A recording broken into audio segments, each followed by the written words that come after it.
Hello, and welcome to Recipes with Ben. And today I want to share with you my new favorite way to make chocolate chip cookies, and that's by replacing them with mini peanut butter cups. The first step to make these cookies is to mix 180 grams of flour with a half a teaspoon of baking soda.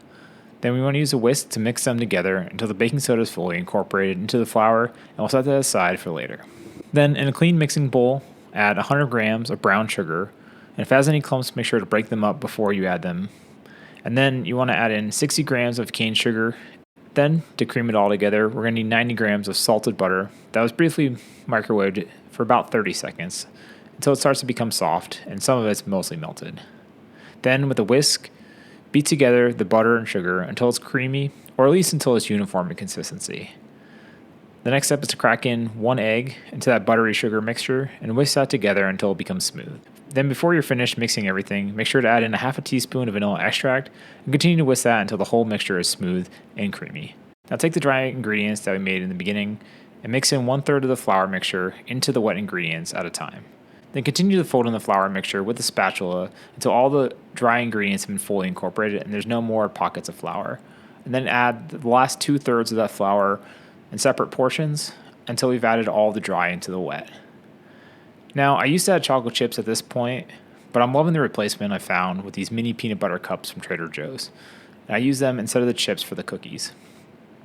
So I'm adding in 100 grams of mini peanut butter cups and folding them into the dough until they're evenly spread throughout. One other step I like to take at this point is to refrigerate the cookie dough for at least 30 minutes or up to 2 hours before baking them. And this helps solidify them and makes a better cookie in the end, I find.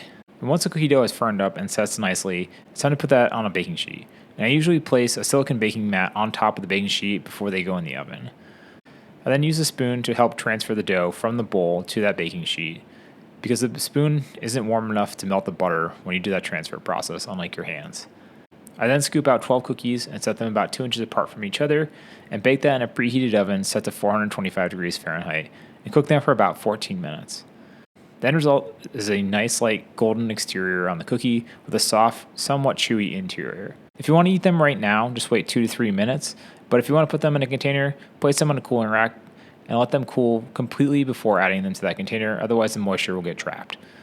And there you have my new favorite cookie. So let me know your thoughts down in the comments, and if you like this type of content, consider subscribing so you don't miss out on the next video, and I'll see you again soon.